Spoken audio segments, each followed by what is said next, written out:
பிதாகுமாரன் பரிசுத்தாவியானவராகிய திரியேக தேவனுக்கு மகிமை உண்டாவதாக.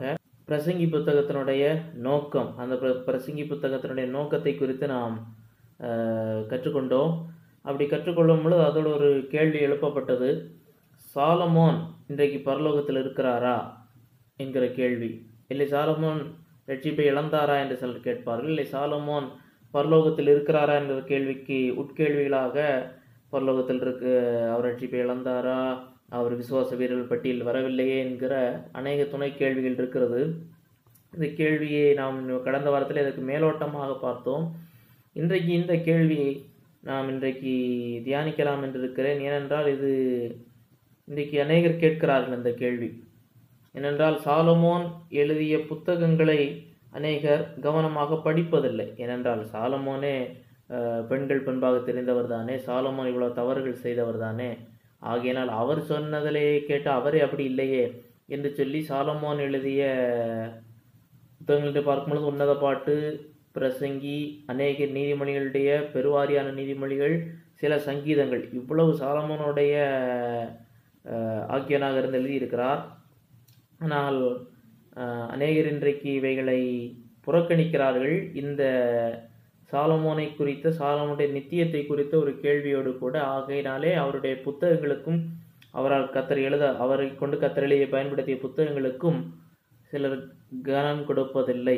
ஆகையினாலே இந்த கேள்வியை நாம் இன்றைக்கு எல்லா கோணங்களிலும் நாம் பார்க்க போகிறோம். அதற்கு கத்தர் கிருபை செய்வாராக. முதலாவது சாலமோன் யார் என்று சொல்லி பார்க்கும் பொழுது ஒரு சுருக்கமாக நான் சொல்ல விரும்புகிறேன்.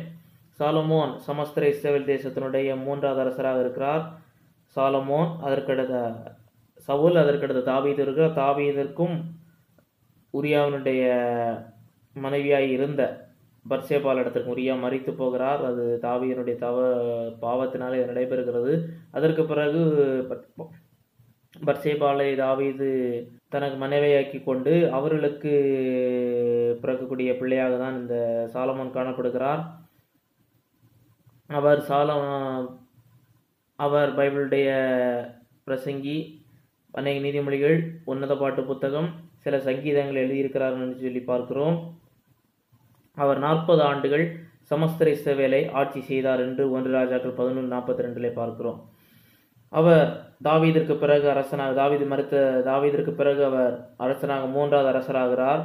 அவர் அரசரான போது அவர் தேவனை தேடினார், கர்த்தரை விசுவாசித்தார், மீட்கப்பட்டார்.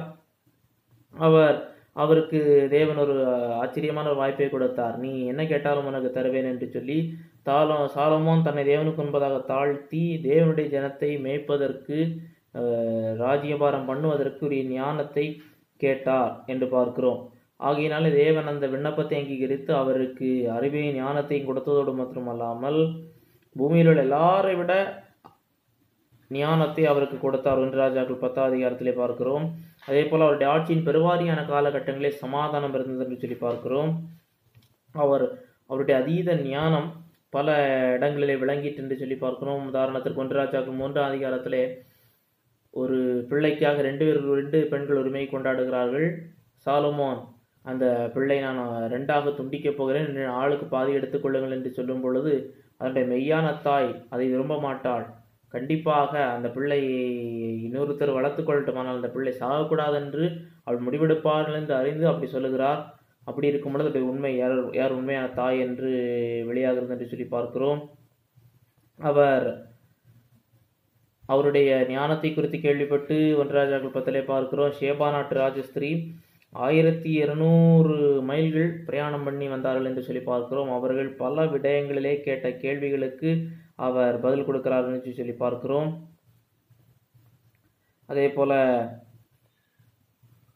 அவர் 1 ராஜாக்கள் 4:32 பார்க்கும் பொழுது அவர் அநேக நீதிமொழிகள் பாடல்கள் எழுதினார், அநேக கட்டுமானங்களை செய்தார், அநேக கப்பல் கட்டும் பணிகளை கொண்டு வந்தார், அநேக தங்கங்களை வரவழைத்தார், அரண்மனையை கட்டினார். அதே போல பிரதானமாக தாவீதினுடைய விருப்பத்தின்படியே சாலமோன் தேவாலயத்தை கட்டினார் என்று சொல்லி பார்க்கிறோம்.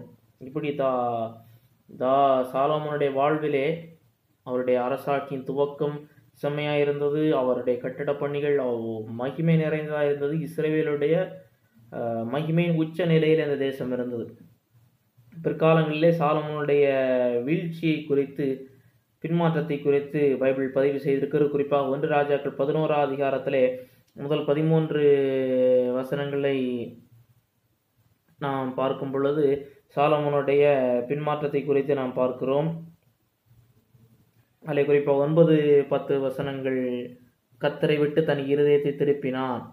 சாலமோனுக்கு என்ன நடந்ததென்றால், சாலமோனுக்கு 700 மனைவிகள் 300 மறுமனையாட்டிகள் இருந்தார்கள். அது எப்படி என்று சொல்லி நீங்கள் கேட்கலாம்.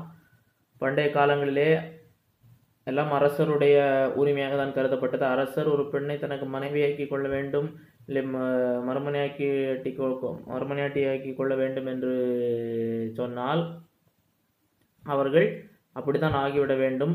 அதற்கு எதிர்த்து நிற்க முடியாது. ஆகையினாலே அவர் யாரெல்லாம் விரும்பினாரோ இப்படி அவர் உலகமெங்கும் இருந்தும் அவருடைய ஞானத்தை கேட்பதற்கு வந்தார்கள், அவருடைய திறமையை பார்க்க வந்தார்கள். அப்படி இருக்கையிலே அவர் இந்த இடத்திலே அவர் வலுவினார் என்று சொல்லி பார்க்கிறோம். இந்த 1 ராஜாக்கள் 11ஆம் அதிகாரத்திலே நாம் பார்க்கிறோம். பார்வோனின் குமாரத்தை நேசித்ததும் அல்லாமல் மோவாபியர், அம்மோனியர், ஏதோமியர், சீதோனியர், ஏத்திரம், அந்நிய ஜாதியார் அநேக ஸ்திரீகள் மேல் ஆசை வைத்தான். கர்த்தர் என 2ஆம் வசனம் தொடர்ந்து வாசிக்கிறேன். கர்த்தர் இஸ்ரவேல் புத்திரரை நோக்கி, நீங்கள் அவர்கள் உங்கள் அண்டைக்கு பிரவேசிக்கலாகாத, அவர்கள் நிச்சயமாய் தங்கள் தேவர்களை பின்பற்றும்படி உங்கள் இருதயத்தை சாயப்பண்ணுவார் என்று சொல்லியிருந்தார். சாலமோன் அவர்கள் மேல் ஆசை வைத்து அவரோடு ஐக்கியமாயிருந்தான். அவனுக்கு பிரபுக்கள் குலமான 700 மனையாட்டிகளும் 300 மறுமனையாட்டிகள் இருந்தார்கள். அவனுடைய ஸ்திரீகள் அவன் இருதயத்தை அழிவு போக பண்ணினார்கள். சாலமோன் வயது சென்ற போது அவனுடைய மனைவிகள் அவன் இருதயத்தை நீதியவர்களை பின்பற்றும்படி சாயப்பண்ணினார்கள்.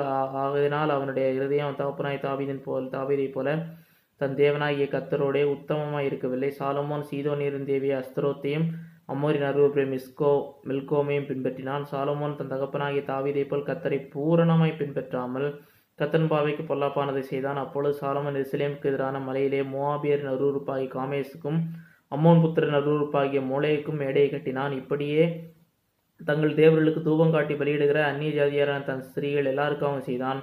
ஆகையால் இஸ்ரவேலின் தேவனாகிய கர்த்தர் சாலமோனுக்கு 2 விசை தரிசனமாய் அந்நிய தேவர்களை பின்பற்ற வேண்டாம் என்று கட்டளையிட்டிருந்தும் அவன் கர்த்தரை விட்டு தன் இருதயத்தை திருப்பி அவர் கற்பித்ததை கை கொள்ளாமல் போனதினால் கர்த்தர் அவன் மேல் கோபமானார்.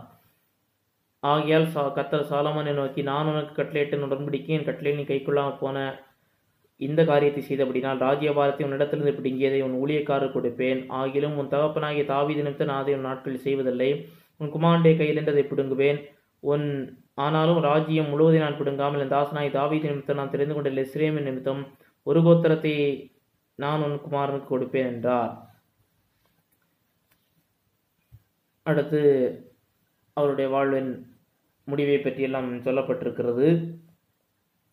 இங்கு அதற்கு பிறகு இப்படி இந்த காரியங்கள் நிமித்தம் கர்த்தருடைய சிட்சை சாலமோனின் மேல் வந்தபடினாலே கர்த்தர் யாரை எழுப்பினார் என்று சொன்னால், அடுத்து நாம் பார்க்கிறோம், ஏதோமியனாகிய ஆதாத் என்னும் ஒரு விரோதியை சாலமோனுக்கு எழுப்பினார். இவன் ஏதோமிலிருந்த ராஜாவானான் என்று சொல்லி பார்க்கிறோம். அதே போல எரோபெயாம் என்கிற ஒரு நபர் சாலமோனுக்கு விரோதமாக எழுப்பினார் என்று சொல்லி பார்க்கிறோம். அதற்கு பிறகு சாலமோனுடைய மரணத்திற்கு பிறகு தேசம் வடக்கு தெற்கு என்று பிரிந்தது. 2 சமஸ்தானங்களாய் பிரிந்து விட்டது. இதிலே வடக்கு சமஸ்தானம் 10 கோத்திரங்கள் அடங்கியவற்றிற்கு எரோபெயாம் ராஜாவானார். அவருடைய குமாரனாகிய ரெகோபெயாம் 2 கோத்திரங்களுக்கு மாத்திரம்தான் ராஜாவானார் என்று சொல்லி பார்க்கிறோம். இப்படி சாலமோனுடைய வாழ்வினுடைய பின்மாற்றத்தை குறித்து இந்த பகுதிகள் நமக்கு இங்கு பைபிள் பதிவு செய்கிறது. இந்த சாலமோனுடைய பின்மாற்றத்தை நிமித்தம் நடைபெற்ற காரியங்கள் என்னவென்று சொல்லி பார்க்கும் பொழுது, சாலமோனுடைய மரணத்திற்கு பிறகு ராஜ்யம் பிளவுபடுகிறது, விக்கிரக ஆராதனை பெருகுகிறது. சாலமோனுடைய குமாரன் தவறான ஆலோசனையை கேட்டு கடினமான நுகத்தடியை சுமத்தினது நிமித்தம் அநேகர் புறக்கணிக்கிறார்கள். விக்கிரக ஆராதனை வழிவகுக்கிறது. தலைமைத்துவத்திலே பிரச்சனைகள் ஏற்படுகிறது. அண்டை நாடுகளோடு உறவு விரிசல் ஏற்படுகிறது. கர்த்தருக்கு மட்டுமே தனித்துவமாக இருந்த வணக்கம் பிறகு பிரஜாதிகளுடைய மார்க்கங்களுக்கு வந்தபடினாலே அது ஒரு இடறுதலுக்கு ஏதுவாக வித்திட்டு விட்டது என்று சொல்லி பார்க்கிறோம். ஆகையினாலே சாலமோனுடைய ஆட்சி, அவருடைய துவக்கம் பயங்கரமாக இருந்தது. அவருடைய அந்த தாழ்மையான ஜெபம், அவர் கர்த்தருக்கு முன்பாக இருந்த பொருத்தனை, அவர் ஆலயத்தை கட்டுவதற்கு இருந்த அவருடைய வைராக்கியம், அவருக்கு கர்த்தர் கொடுத்த ஆசீர்வாதம், உலகத்திலேயே சாலமோனுக்கு ஒத்த ஞானம் இல்லை என்று சொல்லக்கூடியவைகள் எல்லாம் மகிமையாக இருந்தது. ஆனால் இந்த 1 ராஜாக்கள் 11 நாம் வாசித்த காரியங்கள் அவருடைய பின்மாற்றத்திற்கும் அவருடைய சறுக்குதலுக்கும் காரணம் அமைந்து விட்டது. கர்த்தர் 2 முறை தரிசனத்தில் தோன்றி எச்சரித்தும் சாலமோன் அந்த காலகட்டங்களிலே அந்த இடறுதலிலே தொடர்ந்தார் என்று சொல்லி பார்க்கிறோம். கர்த்தர் சிட்சையை கொண்டு வருகிறார். இப்பொழுது அவருடைய மரணம் எப்படிப்பட்ட மரணமாய் இருந்தது என்கிற ஒரு கேள்வி இருக்கிறது. அவர் எப்போ அவருடைய நித்தியம் என அவர் மரித்தார் என்று பார்க்கிறோம். அதற்கு பிறகு ராஜ்யம் பிரிவுபட்டது என்று பார்க்கிறோம். இங்கு கேள்வி இருக்கிறது. இங்கே தான் அந்த கேள்வி இருக்கிறது. இப்படி தன்னுடைய ஓட்டத்தை முடித்த நபர், விக்கிரக ஆராதனை தேசத்தில் வரும்படிக்கு இடம் கொடுத்த நபர், மோளேகுக்கு காமேசுக்கும் அம்மான் புத்திரர் மோளேகுக்கும் தேசத்திலே மேடையை கட்டின நபர், அந்நிய தேவர்களுக்கு தூபம் காட்டி பலியிடுகிற அந்நியரான ஸ்திரீகள் எல்லாருக்காகவும் செய்தான். இப்படி மற்றவர்களுக்காக செய்தவர், கர்த்தரை விட்டு தன் இருதயத்தை திருப்பின நபர், கர்த்தருடைய கோபத்தை பார்த்த நபர், அவர் நித்தியத்தில் எங்கு சென்றிருப்பார் என்கிற ஒரு கேள்வி இருக்கிறது. இதிலே 3 விதமான பதில்களை கொடுக்கிறார்கள். அதில் எது சரி என்று பார்க்க வேண்டும். ஒரு சாரர் சொல்லுகிறார்கள், சாலமோன் மெய்யாகவே ரட்சிக்கப்படவில்லை, அவரை கர்த்தர் பயன்படுத்தினார், உபயோகப்படுத்தினார், அவ்வளவே. ஆனால் அவர் மீட்கப்படவில்லை. மீட்கப்பட்டிருந்தால் இப்பேற்பட்ட ஒரு நிலையிலே இருந்திருக்க மாட்டார். இப்படிப்பட்ட ஒரு பின்மாற்றத்திற்குள் சென்றிருக்க முடியாது. சின்ன சின்ன சறுக்கல்கள் வரலாம், ஆனால் இப்படி ஒரு பின்மாற்றத்திற்கு போயிருக்க முடியாது என்று சொல்லுகிறார்கள். அப்படி என்றால் சாலமோன் ரட்சிக்கப்படாத ஒரு பாவி என்று. 2வது சாரார் சொல்லுகிறார்கள், அவர் ரட்சிக்கப்பட்டார், ஆனால் இந்த சூழ்நிலையில், இப்பேற்பட்ட பாவ சூழ்நிலைகளிலே அவர் தன்னுடைய ரட்சிப்பை பாதியிலே இழந்தார். ஆகையினாலே இவர் நித்தியத்திலே நரகத்திற்கு சென்று விட்டார் என்று சொல்லுகிறார்கள். முதல் சாராரும் நரகத்திற்கு சென்று விட்டார் என்று தான் சொல்லுகிறார்கள். அவர்கள் ஏன் சொல்லுகிறார்கள்? இவர் ரட்சிக்கப்படவே இல்லை. 2வது சாரார் ஏன் சொல்லுகிறார்கள்? இவர் ரட்சிக்கப்பட்டார், ரட்சிப்பை இழந்தார். 3வது சாரார் ஒரு நிலைப்பாடு என்னவென்றால், சாலமோன் மெய்யாக ரட்சிக்கப்பட்டார், மெய்யாகவே கர்த்தரால் பயன்படுத்தப்பட்டார், அவர் அந்த இடத்திலே ஏற்பட்ட பாவங்கள் செய்தது உண்மைதான், ஆனால் அவருக்கு ரட்சிப்பை அவர் என்று இழந்து போகவில்லை, அவர் ரட்சிப்பை இழக்க முடியாது என்கிற நிலைப்பாடு. ஆனால் அவருடைய மனம் திரும்புதலும் பைபிளில் இருக்கிறது என்று சொல்லக்கூடிய ஒரு நிலைப்பாடு. அவர் பரலோகத்திலே தான் இருக்கிறார், தேவனுடைய சமூகத்தில் தான் இருக்கிறார், அவரை நாம் பரலோகத்திலே விசுவாசிகள் பார்ப்போம் என்கூடிய நிலைப்பாடு. இது ரட்சிப்பின் பாதுகாப்பை நம்பக்கூடியவர்கள். ரட்சிப்பின் பாதுகாப்பை நம்பக்கூடியவர்களுக்குள்ளே 2 நிலைப்பாடு எடுக்கிறார்கள். மெய்யாகவே அவர் ரட்சிக்கப்படவில்லை என்று எடுக்கக்கூடியவர்கள் உண்டு. ரட்சிக்கப்படாததனால் ரட்சிப்பை இழக்க முடியாது, ஆனால் ரட்சிக்கப்படவில்லை. ரட்சிக்கப்பட்டார், அவர் ரட்சிப்பை இழக்க முடியாது, ரட்சிக்கப்பட்டவர்கள் ரட்சிப்பை இழக்க முடியாது. ஆகையினாலே அவரை நாம் பரலோகத்திலே பார்ப்போம். ரட்சிப்பை குறித்து பார்க்கும் பொழுது ரட்சிப்பு நிரந்தரமானது, நிலையானது என்று சொல்லி நாம் பலமுறை நாம் அதை பார்வையிட்டிருக்கிறோம். தேவன் மாறாதவர், மல்கியா 3:6 சொல்லப்பட்டிருக்கிறது. அதே போல ஆகையினாலே ரட்சிப்பை குறித்தும் அவர் மாறுவதில்லை. ரட்சிப்பு என்று சொல்லும் பொழுது எப்பொழுதுமே தேவனுடைய பரிசாக இருக்கிறது. அது பழைய ஏற்பாடாக இருக்கட்டும், புதிய ஏற்பாடாக தேவனுடைய பரிசாக இருக்கிறது. கிருபையினால் விசுவாசத்தை கொண்டு ரட்சிக்கப்படுகிறோம். இது நம்மால் உண்டானதல்ல, தேவனுடைய ஈவு. பழைய ஏற்பாட்டில் அப்படிதானா? பழைய ஏற்பாட்டிலும் அப்படித்தான். ரட்சிப்பு என்பது, அதாவது மீட்பு என்பது விசுவாசத்தால் கிருபையால் வரக்கூடியது. ஆபிரகாம் தேவனை விசுவாசித்தான், அதை அவனுக்கு நீதியாக, அது தேவன் நீதியாக எண்ணினார். ஆதியாகமம் 15:6. பழைய ஏற்பாட்டிலே அவர்களுக்கு என்ன தேவனை குறித்து வெளிச்சம் இருந்ததோ அந்த வெளிச்சத்தை விசுவாசித்து ரட்சிக்கப்பட வேண்டும்.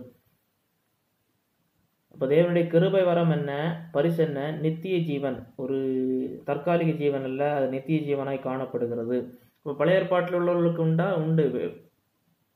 எபிரேயர் 11 சொல்லப்பட்டிருக்கிற விசுவாச வீரர்கள் பட்டியலை பார்க்கும்போது அநேகம் பழைய ஏற்பாட்டு பரிசுத்தவான்களை பற்றி பேசப்பட்டுள்ளது.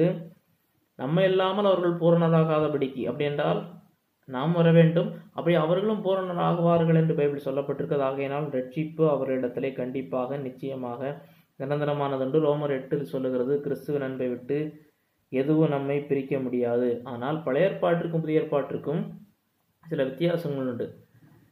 புதிய ஏற்பாட்டிலே மறுபடி பிறத்தல், நித்திய ஜீவன் போன்ற பதங்கள் புதிய ஏற்பாட்டிற்கு உரிய பதங்களாய் காணப்படுகிறது. ஆவியினால் பிறத்தல். பழைய ஏற்பாட்டிலே மீட்கப்படுதல் உபதேசம் இருந்தது. பழைய ஏற்பாட்டிலே பரிசுத்தாவியனுடைய மறுஜனிப்பின் செயல் இருந்தது, ரீஜெனரேஷன். ஆனால் புதிய ஏற்பாட்டிலே தான் பரிசுத்தாவியானவர் ஒவ்வொரு விசுவாசியிடத்திலும் நிரந்தரமாக உள்வாசம் செய்ய போகிறார். அது இயேசு கிறிஸ்துடைய மரணம், அடக்கம், உயிர்த்தெழுதல், அவருடைய பரமேறுதல் அதோடு கூட தொடர்புடையது. பரமேறுதலோடு கூட பரிசுத்தாவியன் வருகையோடு கூட தொடர்புடையது. பழைய ஏற்பாட்டிலே பார்க்கும் பொழுது எந்த ஒரு விசுவாசியும் ரட்சிப்பை இழந்ததாக பார்க்க முடியாது. சில இடங்களிலே சில வசனங்களை சில நபர்களை குறிப்பிட்டு சொல்லுவார்கள். தாவீது சங்கீதம் 52 வைத்து உம்முடைய ஆவி எடுத்து போடாதையும் என்று சொல்லக்கூடிய அந்த விண்ணப்பத்தை பார்த்து தாவீது ரட்சிப்பை இழந்துவிட்டு திரும்ப பெற்றார் என்பது போல் சில தவறாய் பேசுவார்கள். அப்படியல்ல, தாவீது தன்னுடைய ராஜரீக அபிஷேகத்தை எடுத்துப்படக்கூடாது, தன்னுடைய ராஜரீகம் நீக்கப்படக்கூடாது என்று விண்ணப்பம் பண்ணுகிறார். தன் பாவத்து நிமித்தம் அவர் ரட்சிப்பை இழந்தார் என்று இழக்கக்கூடும் என்று சொல்லுவதில்லை. அவருக்கு அந்த பாவத்து நிமித்தம் பிறந்த முதலாவது பிள்ளையை கர்த்தர் அடித்தாலும் அவர் இதனால் நான் நரகத்துக்கு போவேன் என்று சொல்லவில்லை. அந்த பிள்ளை தேவனுடைய சமூகத்திற்கு போகும், அந்த பிள்ளை சென்ற இடத்திற்கு நானும் செல்லுவேன் என்கிற ஒரு நிலைப்பாட்டை தான் அவர் எடுக்க முடியும். பழைய ஏற்பாட்டு பரிசுத்தவான்கள் எல்லாம் வரக்கூடிய மேசியாவை எதிர்நோக்கிய மீட்பை எதிர்பார்த்திருந்தார்கள். கர்த்தரை ரட்சிக்கிறவர், அவரே மீட்கிறவர் என்கிற உபதேசம் பழைய ஏற்பாட்டில் தெளிவாக இருந்தது. நாம் நடந்ததை திரும்பி பார்க்கிறோம். அவர்கள் நடக்க போவதை எதிர்பார்த்திருந்தார்கள், அவ்வளவே. ஆனால் ரட்சிப்பு நிலையானது, ரட்சிப்பு இலவசமானது, ரட்சிப்பு கிரியையினால் உண்டானதில் தான் பழைய ஏற்பாட்டு உபதேசம். அப்படி இருக்கும் பொழுது, அப்படியானால் சாலமோன் ரட்சிக்கப்பட்டார். அவர் ரட்சிக்கப்பட்டதோடு மாத்திரமல்லாமல் ரட்சிப்பு பழைய ஏற்பாட்டிலும் நித்திய ரட்சிப்பாக இருக்கிறபடினாலே சாலமோனால் ரட்சிப்பை இழக்க முடியாது. சாலமோன் ரட்சிக்கப்பட்டிருப்பார் என்றால் ரட்சிப்பை இழக்க முடியாது. அப்படி என்றால் இந்த பாவத்தை நாம் என்ன செய்வது? இந்த பாவத்தை தேவன் கண்டுகொள்ளவில்லையா? கண்டுகொண்டார் என்று பார்க்கிறோம். தண்டனையை கொடுத்தார் என்று பார்க்கிறோம். ராஜ்யம் பிளவுபட்டது என்று பார்க்கிறோம். கடைசி காலகட்டத்திலே சத்துருக்களை எழும்ப பண்ணினார் என்று சொல்லி பார்க்கிறோம். ஆனாலும் இவர் மெய்யாக ரட்சிக்கப்பட்டார், சாலமோன் பரலோகத்திலே தான் இருக்கிறார் என்பதற்கு சில சான்றுகளை நாம் இன்றைக்கு பார்க்க போகிறோம். சாலமோன் தன்னுடைய ஓட்டத்தை வெற்றியாக ஓடி முடித்தார். சர்க்கல்கள் வந்தாலும் வெற்றியாக ஓடி முடித்தார். ஏன் என்று சொல்லி பார்க்க போகிறோம். சில காரணங்களை நான் உங்களுக்கு சொல்ல விரும்புகிறேன். சாலமோன், முதலாவதாக சாலமோன் ஏன் மெய்யாகவே ரட்சிக்கப்பட்டிருந்தார்? ஏன் அவர் ரட்சிப்பை இழக்க முடியாது? ரட்சிக்கப்பட்டவர் ரட்சிப்பை இழக்க முடியாது.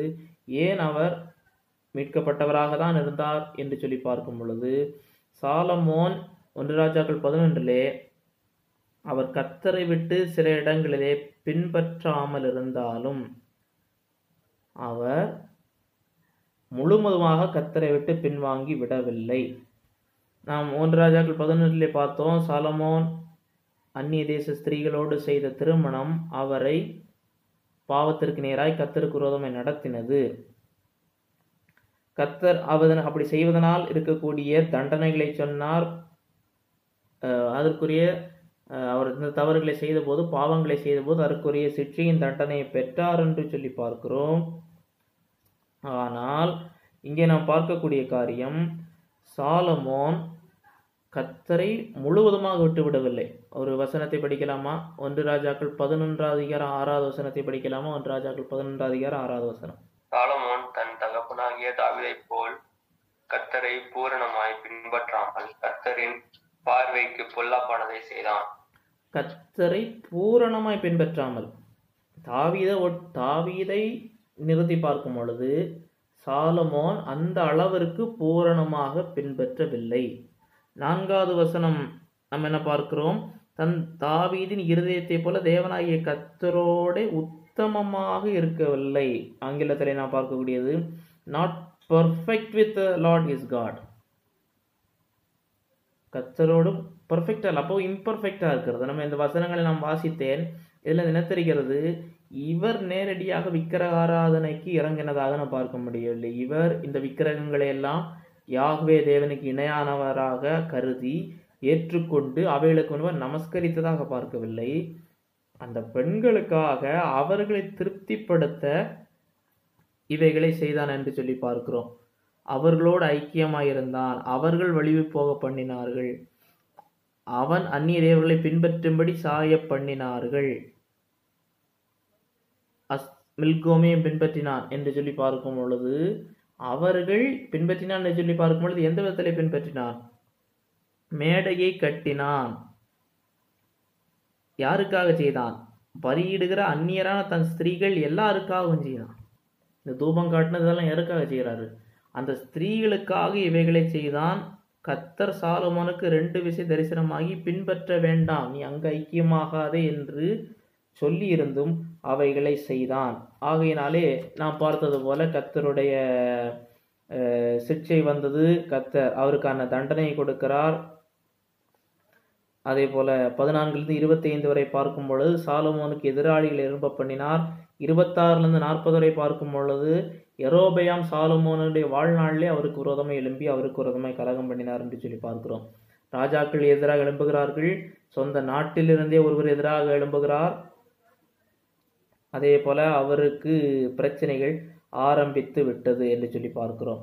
அப்படிதான் சாலமோனுடைய வாழ்வு இந்த இடத்துல அப்படியாக முடிகிறது என்று சொல்லி பார்க்கிறோம். ஆகையினாலே சாலமோன் இந்த வசனங்களிலிருந்து பார்க்கும் பொழுது பூரணமாக கர்த்தரை விட்டு விலகினதாக அந்த கான்டெக்ட், அந்த சூழ்நிலையை பார்க்கும் பொழுது அந்த சூழ்நிலைகள் சாலமோனை இப்படி நடத்தினது. இப்படி செய்ய முடியுமா என்று கேட்கலாம். புதிய ஏற்பாட்டிலே பேதுருவை பார்க்கிறோம். இயேசுவோடு இருந்தவர் தான்.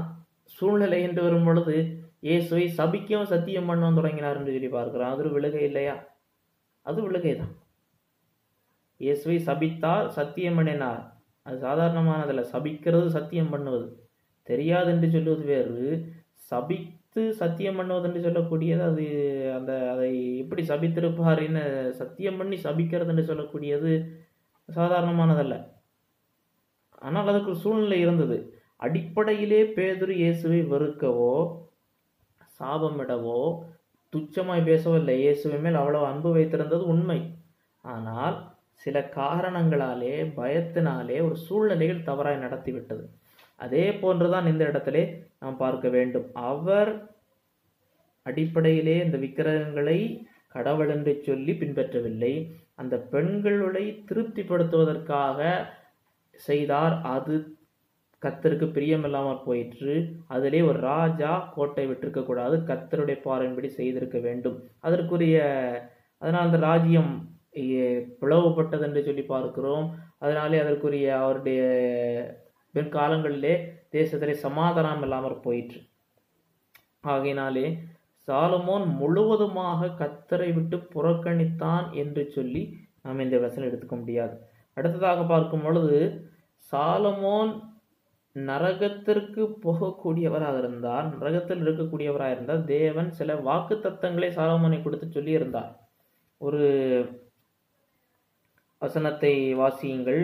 1 நாளாகமத்தின் புத்தகம் 22 அதிகாரம் 9 வசனம். 1 நாளாகம் 22 அதிகாரம் 9 வசனம். இதோ உனக்கு பிறக்க போகிற குமாரன் அமைதியுள்ள புருஷனாயிருப்பான். சுற்றிலும் இருக்கும் அவன் சத்துருக்களை எல்லாம் விலக்கி அவனை அமர்ந்திருக்க செய்வேன். ஆகையால் அவன் பேர் சாலமோன் எனப்படும். அவன் நாட்கள் இஸ்ரவேலின் மேல் சமாதானத்தையும் அமெரிக்கையும் அருள்வேன். உனக்கு பிறக்க போகிறக்கும் அமைதி உள்ள புருஷனாயிருப்பான், சத்துருக்களை நான் விலக்குவேன். ஏன் சாலமோன் சொல்லப்படுன்னு சொல்றார்? ஆண்டவர் தான் இந்த பெயரை சூட்டுவதை நாம் பார்க்கிறோம். அதே போல 1 நாளாகவும் 28 அதிகாரம் 6 வசனம். அவர் என்னை நோக்கி, உன் குமாரனாகிய சாலமோனை என் ஆலயத்தை என் பிரகாரங்களையும் கட்டக்கடவன். அவனை எனக்கு குமாரனாக தெரிந்து கொண்டே நான் அவனுக்கு பிதாவாக இருப்பேன். ஆண்டவர் என்ன சொல்றாரு? அவனை எனக்கு குமாரனாக தெரிந்து கொண்டேன் என்று கர்த்தர் சொல்லுகிறார். ஆகையினாலே இவர் ரட்சிக்கப்படவே இல்லை என்று சொல்லுவது தவறான வாதமாக காணப்படுகிறது. அதே போல 1 நாளாகமும் 17 அதிகாரம் அதனுடைய 13 வசனத்திலே பார்க்கும் பொழுது, நான் அவனுக்கு பிதாவாயிருப்பேன், அவன் எனக்கு குமாரனாயிருப்பான். உனக்கு முன்னிருந்தவனை விட்டு என் கிருபையை நான் விலக்க பண்ணினது போல அவனை விட்டு விலக்க பண்ணாமல். யார்கிட்ட சொல்றாரு? தாவீதுட்ட சொல்றாரு. தாவீது தன் வீட்டிலே வாசமாக இருக்கிற போது தீர்க்கதரிசி நாத்தான் நோக்கி, அப்போ நான் இப்படி இருக்கிறேன், கர்த்தருடைய ஆலயம் பெட்டிகளின் இந்த பெட்டியான திரைச்சீலையின் நடுவில் இருக்கிறதுன்னு சொல்லும் பொழுது தான் ஆண்டவர் தாவீதுக்கு சொல்லிட்டே வர்றாரு, உன் பிதாக்கிடத்தில் போகும் நாட்டில் நிறைவேறும் போது உனக்கு பின் உன் புத்தரில் ஒருவனாக்கி உன் சந்ததி எழும்ப பண்ணி அவன் ராஜ்யத்தை நிலைப்படுத்துவேன். அவன் எனக்கு ஆலயத்தை கட்டுவான். அவன் சிங்காசனத்தை என்றைக்கு நிலை பண்ணுவேன். நான் அவனுக்கு பிதாவாக இருப்பேன், அவன் எனக்கு குமாரனாக இருப்பான். உனக்கு முன் இருந்ததா சவுலை விட்டு என் கிருபை விலக்க பண்ணினது போல அவனை விட்டு விலக்க பண்ணாமல் அவனே என் ஆலயத்தில் என் ராஜ்யத்திலும் என்றைக்கு நிலைக்க பண்ணுவேன். அவனுடைய ராஜாசனம் என்றைக்கு நிலை பெற்றிருக்கும். இந்த வாக்குத்தத்தத்தை கொடுக்கிறார். அதே போல 2 சாமுவேல் 7வது அதிகாரம் பார்க்கும் பொழுது தாவீதின் உடன்படிக்கையை நாம் பார்க்கிறோம். 2 சாமுவேல் 7வது அதிகாரம் அதனுடைய 13-14 அவன் என் நாமத்திற்கொண்டு ஆலயத்தை கட்டுவான். அவன் ராஜ்யத்தின் சிங்காசனம் இன்றைக்கு நிலைக்க பண்ணுவேன். நான் அவனுக்கு பிதாவாயிருப்பேன், அவன் எனக்கு குமாரனாயிருப்பான். அவன் அக்கிரமம் செய்தால் நான் அவனை மனுஷருடைய மிலாற்றினாலும் மனுபுத்தருடைய அடிகளினாலும் தண்டிப்பேன். உனக்கு முன்பாக நான் தள்ளிவிட்ட சவுலிலிருந்து என் கிருபையை விலக்கினது போல் அவனை விட்டு விலக்க மாட்டேன்.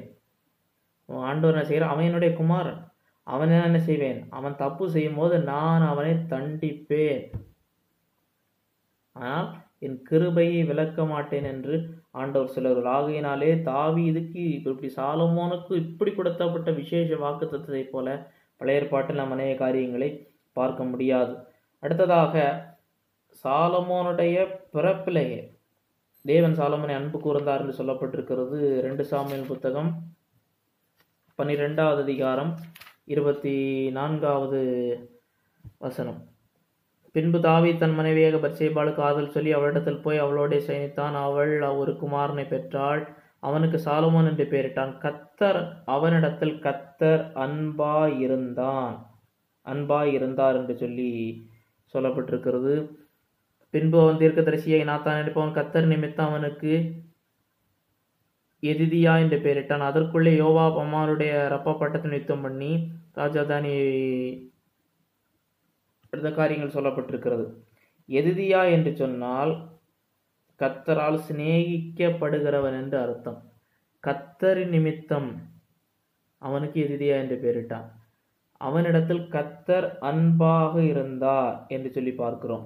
ஆகையினாலே சாலமோனுடைய பிறப்பிலேயே கர்த்தருடைய விசேஷித்த ஒரு கிருபையும் விசேஷித்த ஒரு பார்வையும் சாலமோனின் மேல் இருந்தது என்று சொல்லி பார்க்கிறோம்.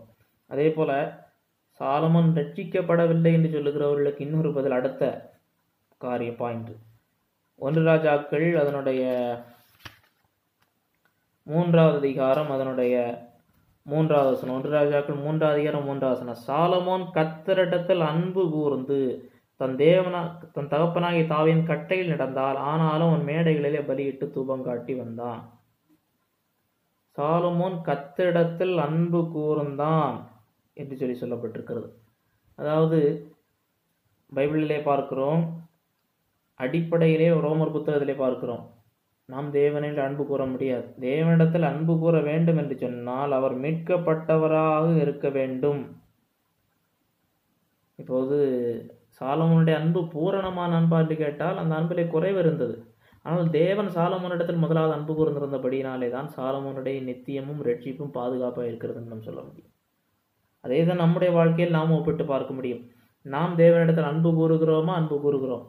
பூரணமாக நாம் அன்பு கூர்ந்து விட்டோமா என்று பார்த்தால் இல்லை. நம்முடைய அன்பு பூரணமானதல்ல, அன்பு இருக்கிறது. அந்த அன்பு ரட்சிக்கப்படாமல் வர முடியாது. மெய்யான ஒரு அன்பு, அந்த அன்பிலே குறைவுகள் இருக்கிறது. அதே போல் தான் இருந்தது பழைய ஏற்பாட்டிலே.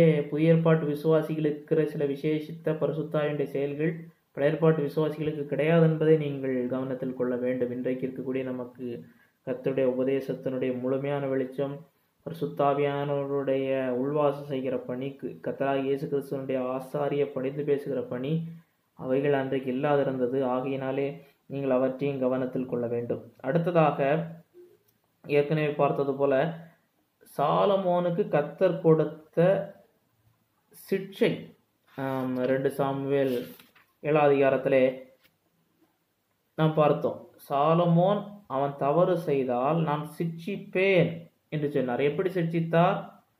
1 ராஜாக்கள் 11வது அதிகாரத்திலே நாம் 1 ராஜாக்கள் 11ஆம் அதிகாரம் 14லிருந்து 25 வரை வசனங்களை பார்க்கும் பொழுது ஹாதாத் மூலமாகவும் ராசோன் மூலமாகவும் கர்த்தர் என்ன செய்கிறார்? மெலாத்தினால் அடித்தேன் என்று சொன்னது போல சாலமோனை அங்கு சிட்சித்தார் என்று சொல்லி பார்க்கிறோம். இங்கு புதிய ஏற்பாட்டின் வெளிச்சத்திலே பார்க்கும் பொழுது 1 கொரிந்தியர் 12ஆம் அதிகாரத்திலே பார்க்கிறோம், எபிரேயரிலே பார்க்கிறோம், கர்த்தர் தாம் அன்பு கூறுகிறவிடத்திலே கர்த்தர் சிட்சிக்கிறார். புதிய ஏற்பாட்டுகளிலே அதான் சொல்லப்பட்டிருக்கிறது.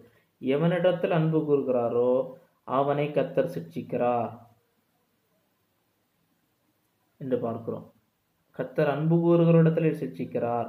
1 கொரிந்தியர் ஒரு வசனத்தை வாசியுங்கள். 1 கொரிந்தியர் 11ஆம் அதிகாரம் 32வது வசனத்தை பாருங்கள். 1 கொரிந்தியர் 11ஆம் அதிகாரம் 32வது வசனம். நாம் நியாய தீர்க்கப்படும் போது உலகத்தோட ஆக்கினைக்குள்ளாக தீர்க்கப்படாதபடிக்கு கர்த்தராலே சிட்சிக்கப்படுகிறோம்.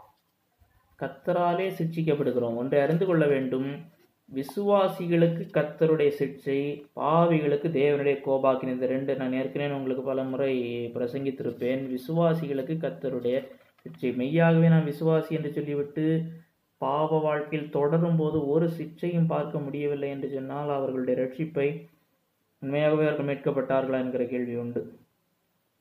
அதே போல் அடுத்ததாக சாலமோனுடைய வாழ்வு 2 நாளாகமத்தின் புத்தகத்திலே பார்க்கும் பொழுது முதல் 9 அதிகாரங்கள் சாலமோனுடைய வாழ்வை பற்றி பேசுகிறது. இங்கு 2 நாளாக 33ஆம் அதிகாரத்திலே பார்க்கும் பொழுது இஸ்ரவேலுடைய ராஜாக்கள், யூதாவுடைய ராஜாக்கள் கர்த்தருக்கு விரோதமாக செய்த பாவங்களையும் அதனுடைய எப்பேற்பட்ட பாவங்களை செய்தார் என்று சொல்லுகிற இந்த நாளாகமத்தின் புத்தகம் சாலமோனை குறித்து 9 அதிகாரங்கள் பேசியிருந்தாலும் அவர் நேரடியாக பாவம் செய்ததாக இந்த இடத்துல சொல்லவில்லை. 1 ராஜாக்கள் 11ஆம் அதிகாரம் வேறு சில இடங்களிலே சில வசன பகுதிகள் சாலமோனுடைய பின்மாற்றத்தை, மறுபக்கத்தை வெளிச்சம் காட்டியிருந்தாலும் இந்த புத்தகம் குறிப்பாக சாலமோனை பற்றி பேசும் பொழுது அவருடைய தவறுகளை பேசாமல் அவர் கர்த்தருக்காய் செய்த காரியங்களை பைபிள் பேசுகிறது. அதே போல அவருடைய நீதிமொழிகள், பிரசங்கி, உன்னத பாட்டு, சில சங்கீதங்கள் சாலமோன் அவருடைய மறுபக்கத்தை காண்பிக்காமல் அவர் கர்த்தரால் பயன்படுத்தப்பட்டதை, கர்த்தருடைய வெளிச்சத்திலே பேசப்பட்டதை பேசுகிறது. அதே போல அடுத்ததாக இன்னொரு வசன பகுதியை வாசியுங்கள். நெகேமியாவின் புத்தகம் 13ஆம் அதிகாரம் 26வது வசனம். நெகேமியா 13ஆம் அதிகாரம் 26வது வசனம். இஸ்ரவேலின் ராஜாவாகிய சாலமோன் இதனாலே பாவம் செய்தான் அல்லவா? அவனை போன்ற ராஜா அநேகம் ஜாதிகளுக்குள்ளே உண்டாய் இருந்ததில்லை. அவன் தன் தேவனாலே சிநேகிக்கப்பட்டவனாய் இருந்தான். தேவன் அவனை இஸ்ரவேலன் அனைத்து மேலும் ராஜாவாக வைத்தார். அப்படிப்பட்டவனையும் மறு ஜாதியான ஸ்திரீகள் பாவம் செய்யப்படினார்களே. பைபிள் அந்த இடத்துல பாவம் அவர் செய்ததை செய்யவில்லை என்று சொல்லவில்லை, செய்ததை செய்தார் என்று சொல்லுகிறது. ஆனால் அவர் கர்த்தரால் மீட்கப்பட்டவர், கர்த்தரால் அன்பு கூறப்பட்டவர் என்பதை பைபிள் திரும்பவும் சொல்லுகிறது. அவருக்கு தேவனால் அன்பு கூறப்பட்டவராக இருந்தாலும், தேவனுடைய அன்பு இருந்தாலும் அந்த இடத்திலே கர்த்தருக்கு விரோதமாக செய்வதற்கு ஒரு வாய்ப்பு பெண்கள் மூலமாக அந்த இடத்துல வந்தது. அங்கு அவர் தவறு செய்தார், பாவம் செய்தார் என்பதை பதிவு செய்கிறது. தேவனுடைய அன்பு இருந்தாலும் அந்த அன்பு இருக்கிறதுனாலே நான் எப்படியும் வாழலாம் என்று இருக்கக்கூடாது என்று சொல்லுகிறது. அதற்கு கர்த்தர் கொடுத்த சிட்சையும் பைபிள் பதிவு செய்திருக்கிறது. ஆகையினாலே தேவன் அன்பு கூர்ந்தார் என்று திரும்பவும் சொல்லப்பட்டிருக்கிறது. அடுத்ததாக சாலமோன் பைபிளுடைய பல புத்தகங்கள் எழுதியிருக்கிறார். சங்கீதம் 72, 127, அதே போல பிரசங்கி புத்தகம், உன்னத பாட்டு புத்தகம், நீதிமொழிகளின் பெருவாரியான பகுதி எழுதியிருக்கிறார். ஆனால் பைபிளில் இவ்வளவு புத்தகங்கள் எழுதியிருக்கிறார். தேவாவியனுடைய அருளப்பாடுன்னு எழுதியிருக்கிறார். 2 பேதுரு 1:20 சொல்லுகிறது, தீர்க்க தரிசனங்கள் எவ்வளவும் மனிதருடைய சுய எண்ணங்களினாலே உண்டானது அல்ல, ஒரு காலத்திலும் மனிதருடைய சுய எண்ணத்தினால் உண்டாகவில்லை. தேவனுடைய பரிசுத்த மனிதர்கள் பரிசுத்த ஆவியினால் ஏவப்பட்டு பேசினார்கள். பைபிளை எழுதின அத்தனை பேரும் தேவனுடைய பரிசுத்த மனிதர்கள் என்று சொல்கிறது. மீட்கப்படாதவர்களை கொண்டு தேவன் பைபிளை எழுதவில்லை. ஒருவர் நபர் பைபிளை எழுதினதிலே 40 பேர். அந்த 40 பேரில் ஒருவர் கூட ரட்சிக்கப்படாதவர்கள் அல்ல, ரட்சிக்கப்பட்டு ரட்சிப்பை இழக்கக்கூடியவர்கள் அல்ல, இல்லென்றால் ரட்சிப்பு இழக்கப்படக்கூடாது. ஆனால் குறைவுள்ளவர்கள் தான். தாவீது எழுதினார். தாவீது செய்த பாவம் என்று பார்க்கும் பொழுது ஒரு குறிப்பிட்ட உரியாவின் மனைவி எடுத்துக்கொண்டது அது ஒரு பெரிய பாவம். இவர் ஒரு விதத்திலே செய்தார் என்றால் அவர் உண்மையாயிருந்த தன்னுடைய தளபதியை கொன்று அவனுடைய மனைவியை எடுக்கக்கூடிய பாவம். பழைய ஏற்பாட்டின் பரிசுத்தவான்கள் பாவம் செய்திருக்கிறார்கள். புதிய ஏற்பாட்டிலே பெந்தேகோஸ்தே நாளுக்கு முன்பு சீஷர்களிடத்திலே குறைவுகள் இருந்தது. பெந்தேகோஸ்தே நாளுக்கு பின்பும் அவர்களிடத்திலே விலகை பேதுருவிடத்திலே காணப்படவில்லையா? போல் கடிந்து கொள்கிறார், நீ மாய்மாலம் பண்ணுகிறாய் என்று சொல்லி. ஆகையினாலே அப்படி இருந்தாலும் குறைவுகள் இருந்தாலும் அவர்கள் தேவனாலே தெரிந்து கொள்ளப்பட்டு விசேஷித்த விதமாய் ஊழியத்திற்கென்று பயன்படுத்தப்பட்டவர்கள். அவர்களை பரிசுத்த மனிதர்கள் என்று சொல்லுகிறது. அடுத்ததாக புதிய ஏற்பாட்டிலே சாலமோனை குறித்து பேசுகிற இடங்களிலே அவரை ஒரு கொடிய பாவியாக பைபிள் சித்தரித்து பேசவில்லை. மத்தேயு 1ஆம் அதிகாரம், 6ஆம் அதிகாரம், 12ஆம் அதிகாரம், லூக்கா 11ஆம் அதிகாரம், 12ஆம் அதிகாரம், அப்போஸ்தலர் 7ஆம் அதிகாரங்களிலே சாலமோனை குறித்து குறிப்பு வருகிறது. இந்த இடத்தில் பேசும் பொழுது அவர் நரகத்திற்கு போனார் என்றோ, அவருக்கு பரலோகம் கிடைக்காது என்றோ, இல்லை அவர் அந்த இடத்திலே அவருடைய பாவத்தை எடுத்து பேசவில்லை. பாவம் செய்யவில்லை என்று பைபிள் சொல்லவில்லை. அவர் செய்த பாவத்தை பைபிள் சொல்லுகிறது. அந்த பாவத்திற்காக அவர் பட்ட வேதனைகளை பைபிள் சொல்லுகிறது.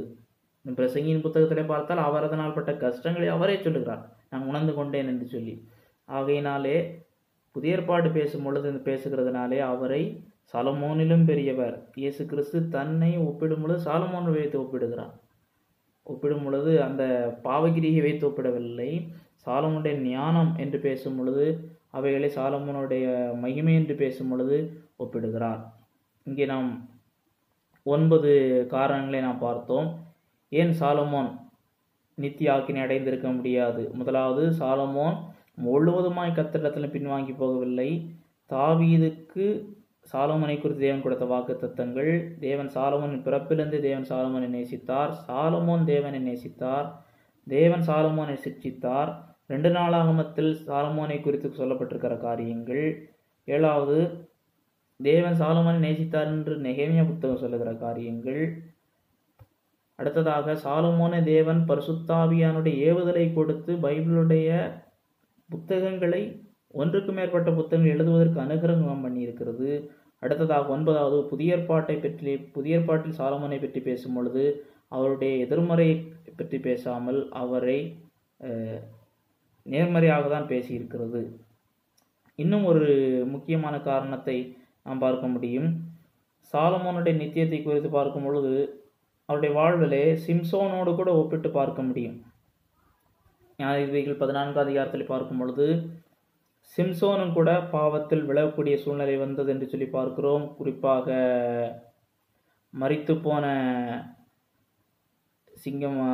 மரித்துப்போன சிங்கத்திலே இருந்த தேனை எடுத்து அங்கே அந்த தேன் கூட்டு இருந்தது, அதை எடுத்து சாப்பிட்டார். நசரேய வேதத்திற்கு விரோதமானது.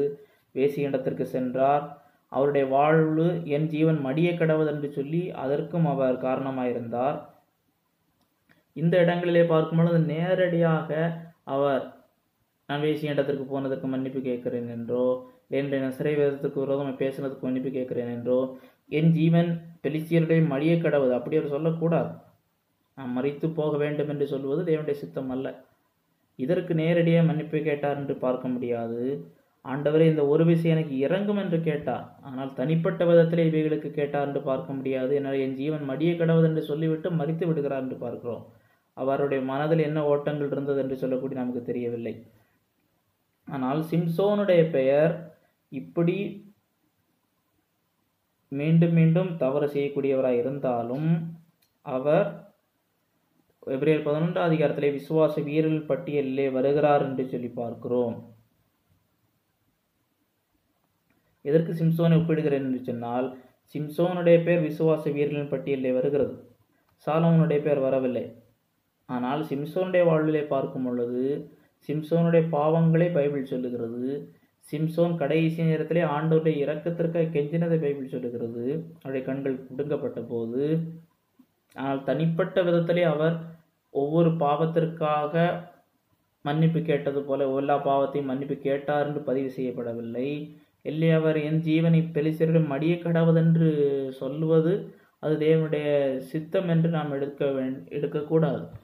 அவர் மரித்தார், ஆனால் நாம் எனக்கு உயிர் போகட்டும் என்று சொல்லி எப்பொழுதுமே அது தன்னுடைய வாழ்வை எடுப்பதற்கு ஒரு ஒப்பீடாக இருக்கிறது. அது தேவனுக்கு முன்பதாக பிரியமாய் இருக்குமா என்று கேட்டால், அது அந்த வார்த்தை தேவனுக்கு முன்பதாக என் உயிர் இப்போது போட்டும் என்று சொல்லக்கூடியது பிரியமாக இருக்காது. அப்படி என்றால் அதற்கு அவர் மன்னிப்பு கேட்டாரா என்று பார்க்கும் பொழுது அது நமக்கு தெரியாது. அந்த இடத்துல என்ன நடந்தது என்று, நம்முடைய மனத்தில் என்ன இருந்தது, தேவன் அவரோடு எப்படி கிரியை செய்து கொண்டது தான் நமக்கு தெரியாது. ஆகிலும் இதை வைத்து சிம்சோன் பரலோகத்திற்கு போனார் என்றும் சாலமோன் நரகத்திற்கு போனார் என்றும் சொல்ல முடியாது. ஆகையினால் சிம்சோனுடைய வாழ்வையும் நாம் எடுக்க முடியும். அதே போல இப்போ சிம்சோனுடைய பெயர் விசுவாச வீரருடைய பட்டியலிலே இருக்கிறதே, சாலமோனுடைய பெயர் இல்லையே அப்படின்னு சில கேட்பார்கள். சிம்சோனை குறித்து பார்க்கும் பொழுது அவருடைய வாழ்விலும் எதிர்மறையான சூழ்நிலைகள் இருந்தது. அவரும் பாவத்திற்குள்ளே விழுந்தார். ஆனால் அந்த இடத்திலே அவர் தேவனிடத்திலே கெஞ்சுகிறார். அதை ஒரு மனம் திரும்புதலாக சிலர் எடுப்பார்கள். தனிப்பட்ட விதத்திலே ஒவ்வொன்றுக்கு மனம் திரும்பினதா இல்லாவிட்டாலும் அந்த இடத்தை அவர் மனம் திரும்பினார் என்று கேட்பார்கள். சரி, அவர் மனம் திரும்பினதா எடுத்துக்கொண்டாலும் அவருடைய பேர் விசுவாசிகள் பட்டியலில் இருக்கிறது. இப்போ சாலமோனுடைய பேர் பட்டியலிலே இல்லை என்று பார்க்கும் பொழுது அதை நாம் பதிலளிக்க போகிறோம். சாலமோனுடைய பெயர் இல்லாததுனாலே அவர் அவிசுவாசியா என்று பார்க்க போகிறோம். இல்லை, சாலமோன் மனம் திரும்பவில்லை என்று சொல்ல முடியுமா என்பதை அடுத்தது பார்க்க போகிறோம். ஆகையினாலே சாலமோனுடைய பெயர் விசுவாச வீரர்களின் பட்டியலிலே இல்லை என்று பார்க்கிறோம். நாம் எபிரேயர் 11ஆம் அதிகாரத்தில் பார்க்கும் பொழுது அநேக பரிசுத்தவான்களுடைய பெயர்களை பார்க்கிறோம். தாவீதை பற்றி பேசுகிறது. பேசும் பொழுதும் அவருடைய அந்த பாவத்தில் வீழ்ந்ததை பற்றியும் பேசுகிறது. அதே போல 32ஆம் வசனத்திலே பாராக் சிம்சோனை பற்றி பேசுகிறது. இந்த அதிகாரத்திலே சாலமோனை பற்றி பேசவில்லை. இந்த வாக்கிய பகுதியை தான் அநேகர் எடுத்துக்கொண்டு சாலமோனுடைய பெயர் இல்லாததினாலே அவர் பரலோகத்தில் இல்லை என்று சொல்லுகிறார்கள். ஆனால் பைபிளிலே பார்க்கிறோம், யோபுவை குறித்து பார்க்கிறோம். யோபு 1ஆம் அதிகாரம் 8ஆம் வசனம், 2ஆம் அதிகாரம் 3ஆம் வசனத்திலே அவர் தன் காலத்திலே உலகத்தில் இருந்தவர்களுக்குள்ள நீதிமானாக இருந்தார் என்று பார்க்கிறோம். யோபுவனுடைய பெயர் இல்லை. யோபுக்கு பெயர் இல்லாத உடனே யோபு பரலோகத்துக்கு போக மாட்டார்னு சொல்ல முடியுமா? பெயர் இல்லைன்னு. அதே போல எசேக்கியா 2 ராஜாக்கள் 8:15 நாம் பார்க்கிறோம். எசேக்கியாவுக்கு தேவனாகிய கர்த்தரிடத்திலே அவ்வளவு விசுவாசம் இறைந்தவராக. 2 ராஜாக்கள் 18ஆம் அதிகாரம் அதனுடைய 5ஆவது வசனம், அவன் இஸ்ரவேலின் தேவனாகிய கர்த்தர் மேல் வைத்த நம்பிக்கையிலே அவனுக்கு பின்னும் அவனுக்கு முன்னும் இருந்த யூதாக்களின் ராஜாக்கள் அவனை போல் ஒருவனும் இருந்ததில்லை. ஆனால் எசேக்கியாவினுடைய பெயர் இல்லை. அதே போல 2 ராஜாக்கள் 23ஆம் அதிகாரம் 25ஆவது வசனத்திலே கர்த்தரிடத்திற்கு தன் முழு இதயத்தோடும் முழு ஆத்துமாவோடும் தன் முழு பலத்தோடும் மோசே நியாயப்பிரமாணத்திற்கு ஏற்றபடியெல்லாம் செய்ய மனதை சாய்த்தான். அவனை போலொத்த ராஜா அவனுக்கு முன் இருந்ததுமில்லை, அவனுக்கு பின் எழும்பினதும் இல்லை. இது யாரு? யோசியாவை பற்றி சொல்லப்பட்டிருக்கிறது. இருவருடைய பெயரும் இங்கு இல்லை. ஆகையினாலே ஒருத்தருக்கு பேர் யோபுக்கு பேர் இல்லை, எசேக்கியாவுக்கு பேர் இல்லை, யோசியாவுக்கு பேர் இல்லை. இந்த 3 பேரை பற்றி பார்க்கும் பொழுதும் கர்த்தரிடத்தில் அவ்வளவு விசுவாசம் உள்ளவர் இருந்தால் அதுக்கு முன்னும் இல்லை பின்னும் இல்லை. விசுவாசத்தை பற்றி இங்கு சொல்லுகிறது, பின்பற்றுதலை பற்றி சொல்லுகிறது. நீதிமானை பற்றி பேசும்போது யோபுவை பற்றி பேசுகிறது. ஆனால் இவருடைய பெயர் இல்லை. ஆகையினாலே ஆனால் யாருக்கு பேர் இருக்கிறது? வாழ்விலே பல சறுக்கல்களை விலகுகளை சந்தித்த சிம்சோனுடைய பெயர் விசுவாச வீரர்கள் பட்டியலில் இருக்கிறது. ஆகையினாலே விசுவாச வீரர்களுடைய பட்டியலிலே இருந்தால் மட்டும்தான் பரலோகம் என்று, அவர்கள் பழைய ஏற்பாட்டில் இல்லாதவர்கள் யாரும் மீட்கப்படவில்லை என்றோ ரட்சிப்பை இழந்தார்கள் என்றோ சொல்லுவது தவறான ஒரு வாதமாக இருக்கிறது. இப்போ அடுத்ததாக, அப்போ சாலமோன் வாழ்விலே பின்மாற்றத்தை சந்தித்தார் பைபிள் சொல்லுகிறது. அவர் அதற்கெல்லாம் மனம் திரும்பினாரா என்று பார்க்கும் பொழுது அந்த ஒரு கேள்வி இருக்கிறது. ராஜாக்களின் புத்தகத்திலே பார்க்கும் பொழுது அவருடைய மனம் திரும்புதல் பதிவு செய்யப்படவில்லை. பதிவு செய்யப்படாதவுடனே சிலர் சொல்லுகிறார்கள் மனம் திரும்பவில்லை என்று சொல்லி. ஆனால் சாலமோனுடைய எல்லா நடவடிக்கைகளும் ராஜாக்களின் புத்தகத்திலோ நாளாகமத்தின் புத்தகத்திலோ இல்லை என்பதை அறிய வேண்டும். ஒரு வசனத்தை நீங்கள் படியுங்கள். 1 ராஜாக்கள் 11:41. சாலமோனின் மற்ற நடவடிகளும் அவன் செய்தவை அனைத்தும் அவனுடைய ஞானமும் சாலமோனுடைய நடபடி புஸ்தகத்தில் அல்லவோ எழுதியிருக்கிறது. இந்த புத்தகம் பாபிலோனிய சிறையிருப்பிலே ஒருவேளை அழிந்திருக்கலாம். நமக்கு இன்றைக்கு இந்த புத்தகம் இல்லை. சாலமோனுடைய நடபடிகள் அவைகள் இருக்கிறது. சாலமோனை குறித்து அதே போல நாளாகமத்தின் புத்தகத்தின் முதல் 9 அதிகாரங்கள் நேர்மறையாக பேசுகிறது. அடுத்து 33 நினைக்க நான் பார்த்தோம், எதிர்மறை அநேக ராஜாக்களை பற்றி பேசுகிறது. சாலமோனுடைய முடிவு அவ்வளவு மோசமாக இருந்திருக்குமானால், பைபிளில் பேசியிருக்க முடிவு அவ்வளோ மோசமாக இருந்திருக்குமானால் சாலமோனை நாளாகமத்தின் புத்தகம் கண்டித்து எழுதியிருக்கும். ஏனென்றால் அன்றைய காலகட்டத்தில் இருந்தவர்களுக்கு சாலமோனுடைய நடவடிக்கைகள் தெரிந்திருக்கும். தெரிந்திருக்கிறவர்கள் சாலமோனை ஒரு விசுவாச வீரனாய் பார்த்திருக்க மாட்டார்கள். ஒரு பெரிய வஞ்சிக்கப்பட்டவராக விக்கிரகாராதனைகளை அவருடைய தவறுகள் தொடர்ந்து அவருடைய தவறுகளுடைய ஒரு அரசன் தவறு செய்தால் அவருடைய தொடர்ச்சியில் தேசம் பாதிக்கப்பட்டதை மாற்று கருத்தில்லை. ஆனால் இந்த இடத்துல இந்த ஒரு புத்தக நடவடிக்கைகள் இருக்கிறது, எழுதப்பட்டிருக்கிறது தான் சொல்லி முடியுது. அவருக்கு வாழ்க்கையில் மற்ற காரியங்களில் நடவடிக்கைகள் இருக்கிறது என்று சொல்லி முடிந்திருக்கு. இன்னும் பார்க்கிறோம், அவருடைய வாழ்வு முடியும் பொழுது அவிசுவாசியை மரித்தான் என்று ராஜாக்களும் பதிவு செய்யலை. திசை திருப்பினாங்கன்னு இருக்கிறது. ஆனால் அவர் அவிசுவாசியாய் மரித்தான் என்று சொன்னால் அவிசுவாசி இல்லை, விசுவாசி. அவன் அப்படி தேவனோடு ஒப்புரவாகாமல் மரித்தான் என்று ராஜாக்களும் பேசவில்லை, நாளாகவும் பேசவில்லை. அதே போல பார்க்கும் பொழுது புதிய ஏற்பாட்டிலே பார்க்கும் பொழுது இயேசு கிறிஸ்து தன்னை ஒப்பிடும் பொழுது சாலமோன் ஒப்பிடுகிறார். மத்தேயு 12:42 சாலமோனிலும் பெரியவர் இங்கு இருக்கிறார். லூக்கா 11:31 சாலமோனிலும் பெரியவர் இங்கு இருக்கிறார். தன்னை சாலமோனோடு ஒப்பிட்டு பேசுகிறார். சாலமோனை குறித்து பரிசேயர்களுக்கு தெரியும். சாலமோனுடைய வாழ்வு, அவருடைய முடிவே மொத்தத்திலே ஒரு அவிசுவாசியோ இல்லை, அவர் முற்றிலும் கர்த்தருக்கு விரோதமானவராக இருந்திருந்தால் இயேசு கிறிஸ்து தன்னை சாலமோனோடு ஒப்பிட வேண்டிய அவசியம் இருந்திருக்காது. உதாரணத்திற்கு நிம்ரோதை விட பெரியவர் இங்கு இருக்கிறார் என்று சொல்லியிருந்தால் எப்படி இருந்திருக்கும்?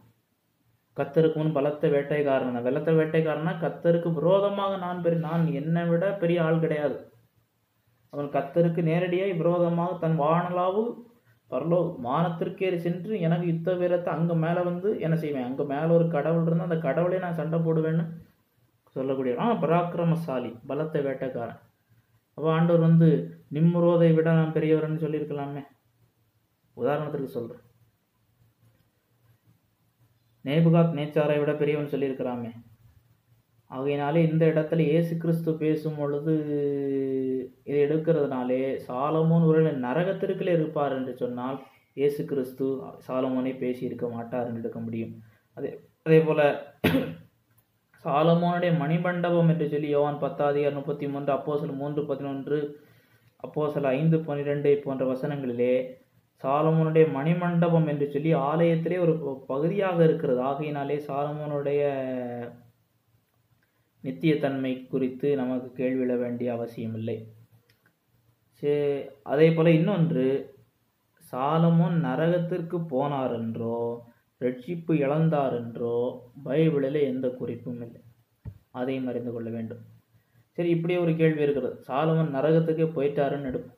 சிலர் சொல்வது போல் இல்லை, அவர் பரலோகத்துக்கே வர முடியாது, நரகத்தில் தான் இருக்கிறார் என்று சிலர் சொல்லுவது போல அது உண்மை என்று நாம் எடுத்துக்கொள்வோம். ஒருவேளை ஒரு வாதத்திற்காக எடுத்துக்கொண்டால் என்ன பிரச்சனை வரும்னு பார்ப்போம். சாலமோன் நரகத்திற்கு சென்றார் என்று எடுத்துக்கொண்டால் தேவன் அதிகமாய் நேசித்த மனிதன் நரகத்திற்கு போனார் என்று எடுக்கணும். அதே போல சாலமோன் தேவனை நேசித்தான், அப்படி நரகத்திற்கு போனார் என்று எடுக்கணும். தேவனால் நேசிக்கப்பட்டவன் நரகத்திற்கு போகிறான், தேவனை நேசித்தனாய் சொல்லப்பட்டவன் நரகத்திற்கு போகிறான். இது சாத்தியமா என்று முழு வேதாகம வெளிச்சத்திலே பார்க்க வேண்டும். தேவன் சாலமோனுக்கு ஜெதியா என்கிற பெயரை கொடுக்கிறார், தேவனால் சிநேகிக்கப்படுகிறவன் என்கிற பெயரை கொடுக்கிறார் என்று சொல்லி பார்க்கிறோம். அப்படியானால் சாலமன் நரகத்திற்கு போனது உண்மையானால் தேவனால் ஒரு மனிதன் அன்பு கூறப்படுகிறான், கிறிஸ்துவின் அன்பு நெருக்கி ஏவுகிறது, தேவனுடைய அன்பு நம்மிடத்தில் இருக்கிறது, நாம் தேவனை அன்பு கூறுகிறோம். பவுல் சொல்கிறார், நாம் அல்ல, அவர் நம்மிடத்தில் முந்தி அன்பு கூறுகிறார். அப்போ பவுல் சொல்வது நாம் அன்பு கூறவில்லை என்று சொல்லலை, அவருடைய அன்பு தான் பிரதானமானது. நம்முடைய அன்பை ஒப்பிடும்போது அது நிரந்தரமானது, பரிபூர்ணமானது. நம்முடைய அன்பு குறைவுள்ளது. ஆனால் அன்பு இங்கேயும் இருக்குது, அங்கேயும் இருக்குது. இது ரெண்டு இருந்தவர் நரகத்திற்கு போனார் என்றால் அப்போ நாமும் பரலோகத்திற்கு போவது, ஒருத்தரும் பரலோகத்துக்கு போவது நிச்சயம் இல்லை. சாலமோன் அவருக்கு காலத்தில் அவருக்கு அரசாட்சியில் ஒரு விதத்தில் அவர் வீழ்ச்சி அடைஞ்சார். இப்போ நம்ம இதில் நாமும் குறைவுள்ளவர்களாக இருக்கிறோம். ஆகையினாலே அவர் நரகத்திற்கு போனார்னு எடுத்துக்கொண்டால் நம்முடைய ரட்சிப்பும் கேள்விக்குறியாகிறது.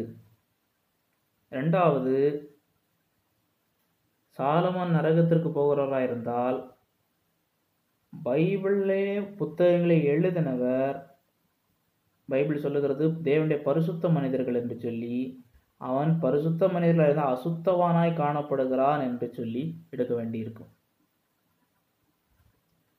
வேத வாக்கியங்களை எழுதுவதற்கு அருளப்பாடு பெற்ற நபர் நரகத்திற்கு போனார் என்று எடுக்க வேண்டி இருக்கும். அப்படியானால் தேவனுடைய பரிசுத்த மனிதர்கள் பரிசுத்தமாக ஏவப்பட்டு எழுதினார்கள். அப்படி என்றால் சாலமோன் எழுதின புத்தகங்கள் பரிசுத்த புத்தகங்கள் அல்ல என்கிற ஒரு நிலைப்பாட்டிற்கு செல்ல வேண்டிய ஒரு சூழ்நிலை ஏற்படும். அப்படி அதற்கு சாத்தியமில்லை. மூன்றாவது, சாலமோன் ஜெபத்தை குறித்து பார்க்கும் பொழுது எந்த அளவிற்கு அது கர்த்தருக்கு பிரியமாக இருந்தது. அவருக்கு ஜெபிக்கிறார், ஆண்டவரே, அந்த ஜெபத்தை நம்ம தியானிக்கணும். எந்த அளவிற்கு முதலாவது தேவனுடைய ராஜ்யத்தையும் அவருடைய நீதியையும் தேடுங்கள். அவர் கேட்குறார், ஆண்டவரே எனக்கு நீ, ஆண்டவர் கேட்குற ஆஃபரை பாருங்க, உனக்கு என்ன வேணும் நான் தர்றேன். ஆண்டவர் அப்படி கேட்ட பிறகு அவர் சொல்கிறார், ஆண்டவரே உம்முடைய ஜனம் மகா பெரியது, நான் ஒரு சிறிய பிள்ளை, எனக்கு உம்முடைய ஜனத்தை விசாரிப்பதற்கு எனக்கு அதற்குரிய ஞானத்தையும் கிருபையும் தாங்க, அது போதும். இப்போ கர்த்தர் பார்க்குற இவ்வளவு சரியாக நீ ஒரு விண்ணப்பம் பண்ணியிருக்கிறாய், நீ கேட்டதை தர்றேன், கேட்காதையும் தர்றேன். இது ஒரு அவிசுவாசியோ தேவனோடு ஒரு அப்போ எவ்வளோ அவர் சிந்தித்திருக்கணும். நான் ஒரு சாதாரணமானவன், தாவீது சொல்லி கொடுத்துருப்பார், நீ பிறக்கும் போதே நீ உன்னுடைய நீ பிள்ளையாண்டானா இருக்கும் போதே உன்னை கர்த்தர் நேசிக்கிறாங்கிற வார்த்தை உண்டு. சாலமோனுக்கு தாவீது அவ்வளோ ஆலோசனை சொல்லிட்டு போகிறாரு, கர்த்தருடைய வழிகளில் கவனமாக இருன்னு. இடையில சறுக்குதல்கள் வந்தது. ஆனால் இவைகளை வைத்து பார்க்கும் பொழுது சாலமோன் நரகத்திற்கு போயிருந்தால் இப்படி தேவனுடைய சித்தத்தை தேடினவர்களும் நரகத்தில் போவார்கள் என்று எடுக்க வேண்டி இருக்கும். ஆனால் அப்படி ஒன்றும் இல்லை. சாலமோன் மனம் திரும்பினதும் பைபிளில் இருக்கிறது. நாம் கடந்த வாரத்திலே பார்த்தது போல பிரசங்கியினுடைய புத்தகம், அதில் அவர் அந்த பிரசங்கியின் புத்தகத்தை நீங்கள் படித்தால் அவர் இதெல்லாம் பார்த்துட்டு எழுதுறதை பார்க்க முடியும். நான் பார்க்காத ஒன்றும் இல்லை, நான் செல்வத்தை பார்த்தேன், நான் போகத்தை பார்த்தேன், மோகத்தை பார்த்தேன், அத்தனையும் பார்த்தேன், தேவனுடைய பார்வை இல்லாமல் இது அத்தனை பார்க்கும் பொழுது இதெல்லாம் வீண் என்று அவர் சொல்லி முடிக்கிறார். ஆகையினாலே அவருடைய வாழ்வு மனம் திரும்புதலோடு முடிந்தது என்று சொல்லி இந்த பிரசங்கியின் புத்தகத்தை படிக்கும் பொழுது நமக்கு ஊர்ஜிதமாகி விடுகிறது. தேவன் சாலமோனுக்கு சிட்சித்தார். அந்த சிட்சைகள், அது பைபிள் ராஜாக்கள் புத்தகத்தில் அந்த சிட்சையை பற்றி பேசுகிறது. அந்த சிட்சைகள் அவருடைய பாதையை திருப்பினது. அவர் அதற்கு பிறகு சிட்சிக்கப்பட்டு தேசத்தின் குடிகளை விரோதமாக எழும்புகிறார்கள், பிரச்சனைகள் உண்டாகிறது. வயதாகினதற்கு பிறகு அதெல்லாம் திரும்பி பார்க்கிறார். அதெல்லாம் அவருக்கு கடைசி காலங்கள் வரும் பொழுது அதெல்லாம் திரும்பி பார்க்கிறார். நான் என்னுடைய சிறு பிராயம் எப்படி இருந்தது, என்னுடைய வாலிப பிராயம் எப்படி இருந்தது, என்னுடைய நடுத்தர பிராயம் எப்படி இருந்தது, நான் எங்கு திசை மாறினேன், இதெல்லாம் எதற்காக நான் செய்தேன், எதற்காக நான் சம்பாதித்தேன், இதெல்லாம் கெட்டன எதற்காக, இதனால் எனக்கு என்ன கிடைச்சதுன்னு சொல்லி அவர் அத்தனையும் தேவாவின் அருளப்பாடுனாலே வெளியே எழுதி கடைசியிலே காரியத்தின் கடைத்தொகையை தேவனுக்கு பயந்து அவருக்கு கீழ்ப்படிந்திருங்கள், நாம் அவருக்கு கணக்கு கொடுக்க வேண்டும் என்கிற ஒரு செய்தியோடு முடிவடைகிறார். ஆகையினாலே தேவன் மினாத்தினால் அடிப்பேன் என்றது போல அடித்து அவரை திருத்தினார். ஆகையினாலே சாலமோனுடைய நித்தியத்தை குறித்து நாம் பார்ப்போம். நிச்சயமாக நாம் பரலோகத்திலே பார்ப்போம். அவருடைய பிரதிபலன்களை குறித்து நமக்கு தெரியாது, அது கர்த்தர் ஒவ்வொருவருக்கு வைத்திருக்கிறார். ஆகையினாலே நமக்கு வாழ்வே பாடங்கள் உண்டு, நமக்கு குறைவுள்ளவர்கள். ஒன்று சாலமோன் அப்படி செய்தான்னு சொல்லிவிட்டு சாலமோன் அவருடைய காலம், அவர் இருந்த நிலை, அவருக்கு கிடைத்த வாய்ப்புகள், அவருக்கு வந்த சோதனைகளிலே அவருடைய பின்மாற்றங்களை பார்த்தோம். நம்முடைய வாழ்வில் நம்மளுக்கு ஒப்பிட்டு பாருங்க. நம்ம சாலமோன் அல்ல, நமக்கு சாலமோனை போல அரசாட்சி கிடையாது. நம்முடைய இடத்துல சாலமோனை குறை சொல்லுகிற மனிதர்கள் ஒருவேளை நாம் சொல்லியிருந்தால், என்னுடைய லைஃப்பில் முழுவதும் அன்பு கூர்ந்துட்டு நான் பூரணமாய் பின்பற்றி விட்டேனா என்று கேட்டால் குறைகள் இருக்கிறது. அப்படி இருக்கும்பொழுது கர்த்தருடைய சிக்ஷையின் வாழ்விலே வருகிறதா என்று பார்க்க போகும்போது கர்த்தர் நிச்சயமாக நம்மை சிக்ஷிக்கிறார். ரட்சிப்பு இலவசம், கிருபை, நாம் நிற்பது கிருபை, நிர்மூலமாகாதது கிருபை. இது எந்த விதத்திலும் சாலமோனுடைய தவறான முடிவுகளை ஆதரிக்கவில்லை. அதை நாம் கவனத்தில் கொள்ள வேண்டும். அதற்கேற்ற சிக்ஷை அவருக்கும் வந்தது. அவர் ராஜாவாக இருந்தபடினால அவருடைய ராஜ்யத்திற்கு வந்தது. ராஜ்யம் பிரிக்கப்பட்டது. அநேக பின்விளைவுகளை தேசம் சந்தித்தது. தனிப்பட்ட விதத்திலும் அவருக்கு பாதிப்புகள் வந்தது, தேச அளவிலும் பாதிப்புகள் வந்தது. ஆனால் நித்தியத்தை அது பாதிக்கவில்லை. ஏனென்றால் நித்தியம் அஸ்திபாரம் கிறிஸ்துவிலே இருக்கிறது. ஆகையினாலே நம்முடைய வாழ்வுக்கு என்று பார்க்கும் பொழுது நாம் மீட்கப்பட்டிருக்கிறோம். நம்முடைய வாழ்விலே தேவனை விட்டு வழிவிலக செய்கிற சூழ்நிலைகள், சாலமோனுக்கு அந்த சூழ்நிலையில டைவர்ட் ஆயிட்டார். அவருக்கு தெரிய விக்கிரகம் ஒன்றும் இல்லை. ஆனால் அந்த சூழ்நிலைகளுக்காக பேதுருவை போல புதிய ஏற்பாட்டிலே விழுந்தார். அவரை கர்த்தர் கடைசியிலே மீண்டும் திருப்பி கொண்டு வந்தார். பிரசங்கியின் புத்தகம் கொடுக்கப்பட்டிருக்கிறது. ஆகையினாலே பைபிளுடைய அத்தனை புத்தகங்களும் தேவ ஆவியானவர் கொடுத்தது. ஆகையினாலே சாலமோனுடைய எழுத்துக்களை அதில் அநேக தேவனுடைய வார்த்தையாக இருக்கிறபடினாலே அது நடைமுறை வாழ்வுக்கு தகுந்த இதெல்லாம் பார்த்துட்டு எழுதுகிற ஒருத்தர். சாலமோனை போல நம்ம எல்லாம் அனுபவித்து பார்க்க வேண்டியதில்லை. எல்லாம் பார்த்துட்டு இது இவ்வளோதான் சொல்லக்கூடிய ஒரு நல்ல ஆலோசனை நமக்கு இருக்கிறது. ஆகையினாலே நாம் குற்றம் தீர்க்காதபடிக்கு நம்முடைய வாழ்விலே இப்படி இருக்காதென்றால் எங்கு சரி செய்யலாம், ஒப்புரவாகலாம், தேவனுடைய சிக்ஷையிலே நம்ம எப்படி வந்திருக்கிறேன், திரும்பி இருக்கிறேன் என்று பார்த்து நம்ம சரிப்படுத்தி கொள்வோம். கர்த்தர் தாமே உங்களை ஒருவரை ஆசீர்வதிப்பார். சாலமோன் விக்கிரகாராதனை அந்த பலிபீடங்கள்லாம் கட்டினார் என்று பார்த்தோம். ஆமா, அவர் நீங்க சொன்னீங்க அவர் வணங்கவில்லை, ஜஸ்ட் கட்டினார், இருந்த மக்களுக்காக அவர்களை சாட்டிஸ்ஃபை பண்ணதுக்காக செய்தார் சொல்லி சொன்னீங்க.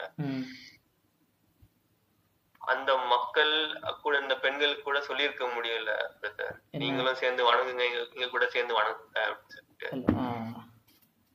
அதாவது அப்போ வணங்கினார்ன்னு சொல்லும் பொழுது இப்போ ஒரு வேளை நம்ம பார்க்குறோம் அந்த சினாரியோ, அந்த காட்சி, ஒரு வேளை பலிபீடம் கட்டியிருப்பாங்க, நீயும் வரணும்னு சொல்லியிருப்பாங்க, நீ ஒருவேளை பணிந்து கொள்ளுன்னு கூட சொல்லியிருக்கலாம். ஒருவேளை இவர் என்ன செய்திருக்கலாம், ஒருவேளை பின்பற்றினான் என்று இருக்கிறது. கர்த்தரை பூரணமாய் பின்பற்றாமல் மேடையை கட்டினான். பலியிடுகிற அந்நிய தன் ஸ்திரீகள் எல்லாருக்காகவும் செய்தான். அந்த ஒரு இடத்துல பார்க்கணும், அவன் தனக்காக செய்யவில்லை, மற்றவர்களுக்காக அதை செய்தான். அது தவறு, அது பாவம், அது இல்லை என்று சொல்லவில்லை. ஆனால் இங்கே ஆண்டவர் 2 விசை தரிசனமாகி நீ பின்பற்ற வேண்டாம் என்று கட்டளை இட்டிருந்தும் திரும்பினான்னு பார்க்குறோம். அதாவது மெய்யாகவே இப்போ ஒரு கேள்வி, நல்ல கேள்வி. விக்கிரக ஆராதனைக்காரன் தேவனுடைய ராஜ்யத்தை சுதந்திரிப்பதில்லை என்று பைபிள் சொல்லுகிறது. பழைய ஏற்பாட்டிலும் கற்பனைக்கும் தேவனாகிய கர்த்தர் ஒருவரே கர்த்தர் என்று பைபிள் சொல்லுகிறது. விக்கிரகாராதனைக்கு பாவம் என்று சொல்லியிருக்கிறது. விக்கிரகாராதனை செய்ததினாலே தண்டனை வந்தது பழைய ஏற்பாட்டில். இதற்கு முன்னும் தண்டனை வந்திருக்கு, இதற்கு பிறகு விக்கிரகாராதனைக்கு சிறையிருப்பெல்லாம் வந்திருக்கிறது. இப்போ இந்த இடத்துல அவர் செய்தது பாவம். ஆனால் அவர் தனக்காக செய்யவில்லை. அடிப்படையிலே அவர் அது ஒரு தன்னை ரட்சிக்கும் என்றும், இப்போ எகிப்திலிருந்து இஸ்ரவேல் ஜனங்கள் வரும் பொழுது கன்றுக்குட்டியை செய்து நீதான் எங்களை கொண்டு போக வேண்டும் என்று சொன்னார்கள். இந்த இடத்துல அப்படி பார்க்க கூடாது. இவர் நீதான் என்னுடைய தெய்வம் என்று சொல்லி அவர் தன்னை வாழ்க்கை முழுவதும் அதற்கு அர்ப்பணித்து விக்கிரகங்களே அல்ல, அந்த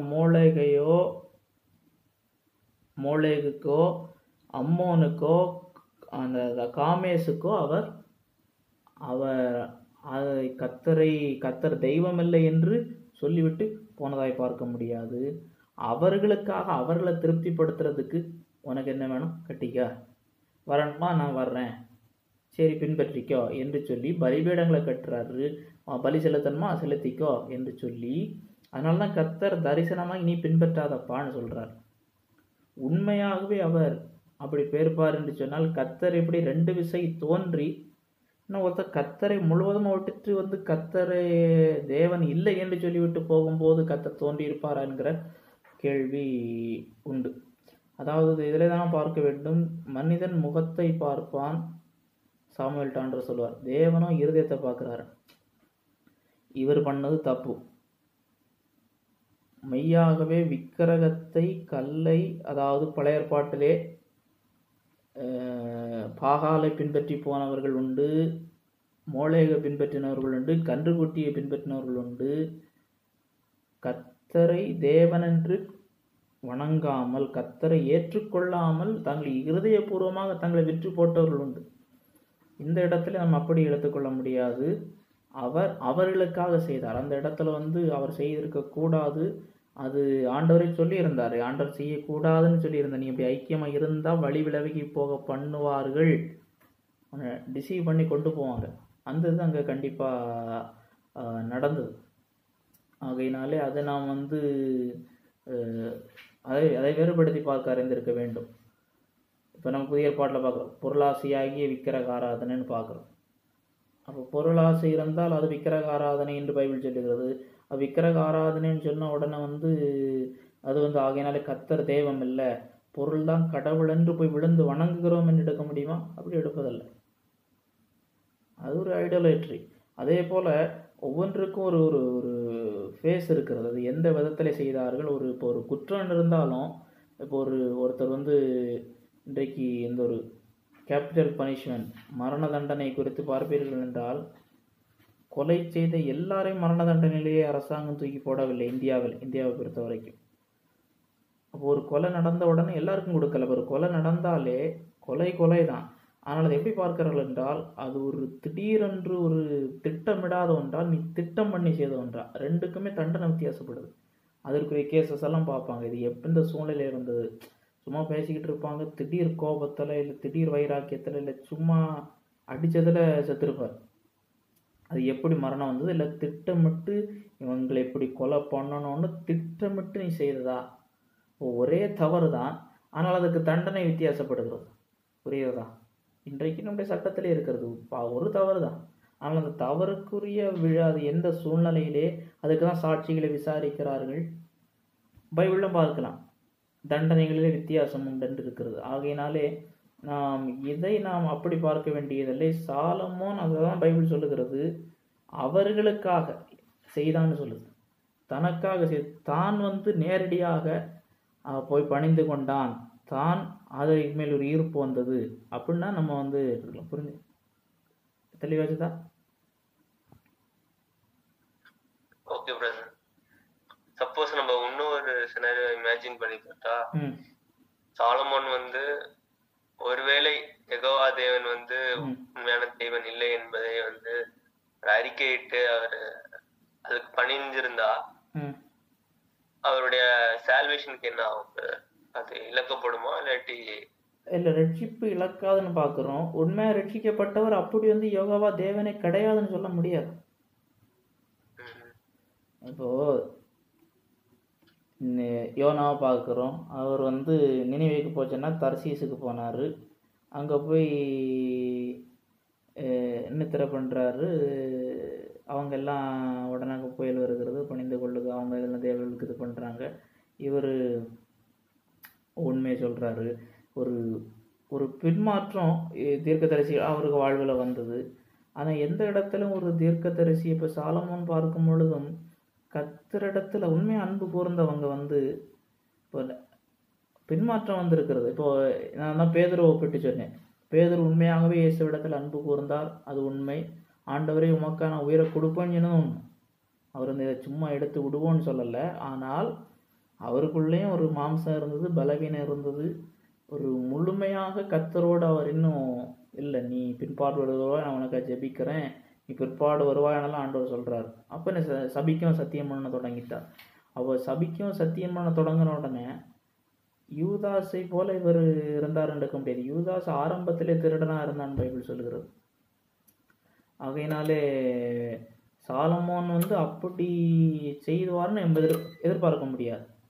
உண்மையாகவே அவர் ரட்சிக்கப்படாதவர்கள் தான் அப்படி இருக்கும். மெய்யாகவே ரட்சிக்கப்பட்டவர்கள் கர்த்தர் தேவன் இல்லை என்று சொல்லி, ஒருவேளை ஒரு சூழ்நிலைக்கு இப்போ சிலர் வந்து ரொம்ப பாடுகளில் போகும்போது அந்த வேதனையின் உச்சியிலே புலம்ப முடியும். யோபு புத்தகத்தில் பார்க்குறோம். யோபு சொன்ன சில காரியங்களெல்லாம் யோபு அடிப்படையில் அப்படி நம்பிக்கை கொண்டிருந்ததில்ல. அந்த அந்த he's push to the extreme. அந்த எக்ஸ்ட்ரீமில் போகும்போது யோபு சொன்ன காரியங்கள்லாம் பார்க்கும்போது நிறைய பைபிளுக்கு முரணானது. நான் பிறந்த நாள் சபிக்கப்படக்கூடாது, இந்த நாள் நடந்திருக்கே கூடாது, தனக்கு நாளை சபிக்கிறாரு, தேவன் இப்படி செய்யலான்னு கேட்குறாரு, இது என்ன நடக்குதுன்னு கேட்குறாரு. அப்போ அவர் சொன்னதெல்லாம் சரியா, ஒரு விசுவாசி இப்படி சொல்லலாமா என்று கேட்டால் அதோடைய பலவீனத்தில் சொல்லியிருக்கிறார். ஆனால் இருதயபூர்வமாகவே அப்படிதான் என்கிற ஒரு கடினத்தில் இருந்துட்டு யோபு அங்கே பேசலை. இந்த இடத்துலையும் வந்து இருதயபூர்வமாக கர்த்தரை அவர் மறுதலித்து விட்டு பேசவில்லை. மறுதலிக்க இருதயபூர்வமாக முடியாது. அவருடைய சில சூழ்நிலைகளில் ஒருவேளை ஒரு ப்ரெஷரில் சில வேலை வரும், அதற்கு சிக்ஷை வரும், அதற்கு பிறகு ஒரு ரிஸ்டோரேஷன் பொதுவாக வரும். அதனால ரட்சிப்பு இழக்க முடியாதுங்க. அதனால வந்து ரட்சிப்புன்னா எங்கே இழந்தன்னு பார்க்க ரட்சிப்பு இழக்க முடியாது. சாலமோனோடைய அவரோட கூட பிலியாம நம்ம கம்பேர் பண்ண முடியுமா? அதாவது ஆண்டவர் பிலியாமுக்கும் கட்டளையிட்டாரு, நீ இதை செய்யாத, இதை பேசாத, இத தீர்க்கதரிசனமா சொல்லாத நீட்டு. ஆனாலும் அவரு அதன் நிச்சயம் பிலியாமை குறித்து பார்க்கும் பொழுது அவர் ரட்சிக்கப்பட்டவர் என்று எடுக்கிறவர்கள் இருக்கிறார்கள், ரட்சிக்கப்படாதவர் என்று எடுக்கிறவர்கள் இருக்கிறார்கள், இதே போல. ஆனால் பிலியாமுக்கு லைஃப்பில் பார்க்கும் பொழுது அவர் குறி சொல்லுகிறவர். அவர் சொன்னால் நடக்கும்னு நம்பினாங்க. பிள்ளையான்னு சொன்னால் எல்லாம் நடக்கும்னு, அவன் சொன்னபடியே நடக்கும்னு அப்படி ஒரு சிறப்புறம் அவருக்கு கொடுக்கப்படலை. நீ என்ன சொல்கிறிய நடக்கும், ஏன்னா அப்படி வந்து பைபிள் நீ உலகத்தில் என்ன சொன்னாலும் நீ சொல்கிறபடினா அது ஆண்டவருக்கு தான் அந்த உரிமை இருக்கிறது. பிழையாம் சொன்னால் ஒருத்தனை சபிச்சா நாசமாக போயிடுவான், ஆசீர்வதித்தா ஆசீர்வதிக்கப்படுவான் என்று அப்படி ஒரு நம்பிக்கை இருந்தது. அவருடைய மரணம் தேரடைய தேவனால் தானே. அவன் வந்து பிழையாம் வந்து அந்த குறிச்சொல்லுகிறவன் என்கிறதுல தான் அவனை வந்து வெட்டி போட்டார்கள்னு வரும். அதனால பிழையாமுக்கு வந்து பார்க்கும் பொழுது பிழையாமை ஆண்டவர் நேசித்தாருன்னு இல்லை, பிழையாம் கர்த்தருடைய சித்தத்தின்படி எல்லாம் செய்து கொண்டிருந்தான்னு இல்லை. ஒரு சினாரியோ வருகிறது, அங்கே பணம் கிடைக்குது, ஆனால் பார்க்குறான் ஆண்டவர் எச்சரிக்கிறாரு, சரி அப்போ என்ன செய்யாது, அவர் ஆண்டவருடைய ஒரு வெளிச்சத்தை அங்கே ஒரு இதை கிடைக்குது, அது சொல்கிறாரு, ஆண்டவருடைய வார்த்தையை அவருக்கு பெற்றதை சொல்கிறாரு. ஆனால் ஆண்டவரோடு கூட உள்ள ஒரு ஐக்கியத்துக்குள்ளே அவர் வந்தது மாதிரி நம்ம பார்க்க முடியலை, இருந்தது மாதிரி பார்க்க முடியலை. அவர் வந்து ரட்சிப்பை பெற்றுட்டு இழந்தது மாதிரி நாம் பார்க்க முடியாது. அவர் வந்து சாலமோனை போல் அங்கே தேவனிடத்தில் அன்பு கூர்ந்தார் என்றோ, அவர் கர்த்தருடைய சித்தத்தின்படி எல்லாம் செய்து கொண்டிருந்தார் என்றோ அங்கே பைபிள் சொல்லலை. கர்த்தர் அவரை ஒரு தீர்க்கதரிசியாக அபிஷேகம் பண்ணி வச்சிருந்தாருன்னு பைபிள் சொல்லவில்லை.